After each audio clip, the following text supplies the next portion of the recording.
Yo, welcome to another episode on the chapter A Day to Keep the Devil Away. I am Tanaya Shea, and I am out in the wild right now. I'm in West Hollywood, and I'm at a coffee shop out in public, and the social anxiety that came over me about reading the Bible in public. I have my power beats on, and my Bluetooth is not connected right now. I just needed to feel comfortable and not hear people walking by because it was stressing me out. And I really don't need it. I just needed to feel comfortable doing the cold open. So yeah, this is the place where we read a chapter of the Bible every day until we finish the entire thing. Today we're going to be reading Genesis chapter 46. If you haven't read Genesis chapter 45 yet, do that. If you're joining us for the first time, just be where we are. Hop along for the ride. No captions today. It's just that type of day. So yeah, let's get started. I'm going to jump into it after I take my headphones off because I'm not self-conscious anymore.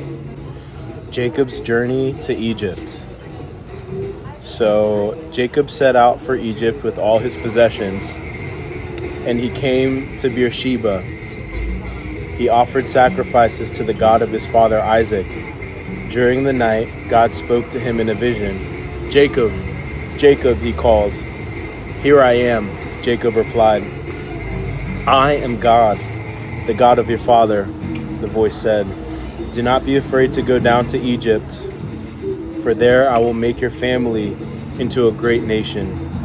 I will go with you down to Egypt, and I will bring you back again. You will die in Egypt, but Joseph will be with you to close your eyes." So Jacob left Beersheba, and his sons took him to Egypt. They carried him and their little ones and their wives in the wagons Pharaoh had provided for them. They also took all their livestock and all the personal belongings they had acquired in the land of Canaan. So Jacob and his entire family went to Egypt, sons and grandsons, daughters and granddaughters, all his descendants. These are the names of the descendants of Israel, the sons of Jacob, who went to Egypt. Reuben was Jacob's oldest son. The sons of Reuben were Hanok, Palu, Hezron, and Carmi. The sons of Simeon were Jemuel, Jamin, Ohad, Jakin, Zohar, and Shaul. Shaul's mother was a Canaanite woman.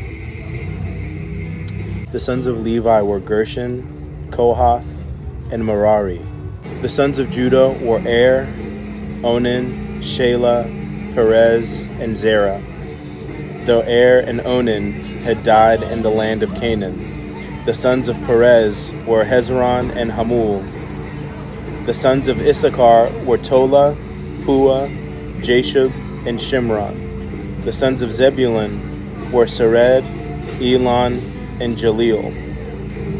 These were the sons of Leah and Jacob who were born in Padan Aram, in addition to their daughter Dinah. The number of Jacob's descendants, male and female, through Leah was 33. The sons of Gad were Zephon, Hagi, Shuni, Esbon, Eri, Aradi, and Areli. The sons of Asher were Imnah, Ishva, Ishvi, and Beriah. Their sister was Sarah. Beriah's sons were Heber and Malkiel.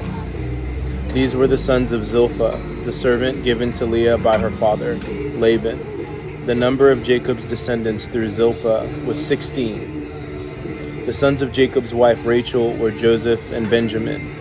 Joseph's sons, born in the land of Egypt, were Manasseh and Ephraim.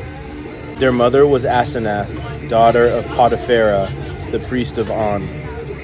Benjamin's sons were Bela, Becher, Ashbel, Jerah, Naaman, Ahi, Rosh, Mupim, Hupim, and Ard.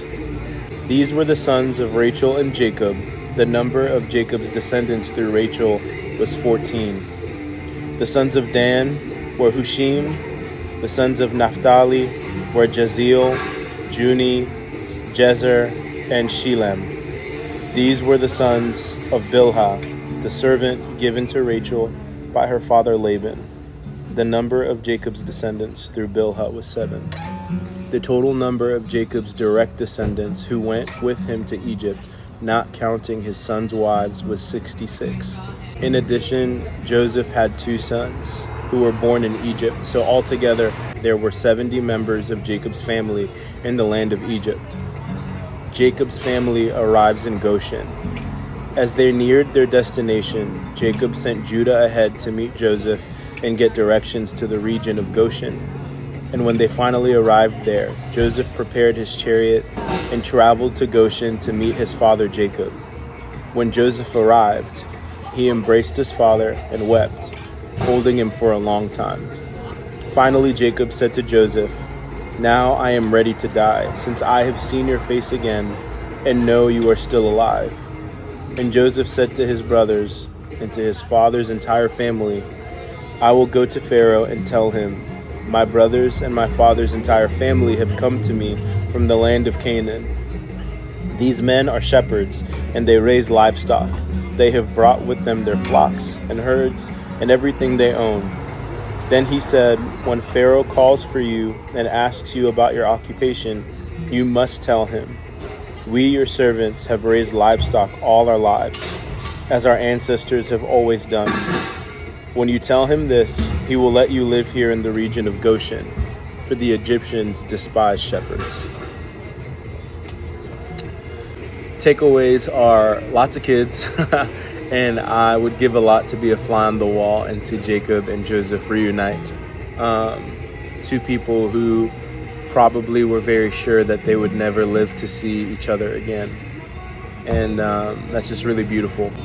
Another important takeaway: obviously, God cannot restore the years lost for Jacob and Joseph and their brothers, but God can redeem, God can renew, and God can reunite. And so I believe in those things. I hope for those things in places where that may feel really difficult to believe in. Stories like this give me hope. So if you struggle to believe in those things, if you're in a situation that feels irredeemable, so broken that it can't be fixed, restoration might not be an option, but God is a God who redeems. God is a God who makes new, and I hope that you will be able to see the things that are dead in your life made new again, the places that are broken put back together, the relationships lost reunited. So those are my hopes on your behalf, and I hope that blesses you. All right, I'm so tired of talking in public right now. I gotta go. I love y'all. Peace.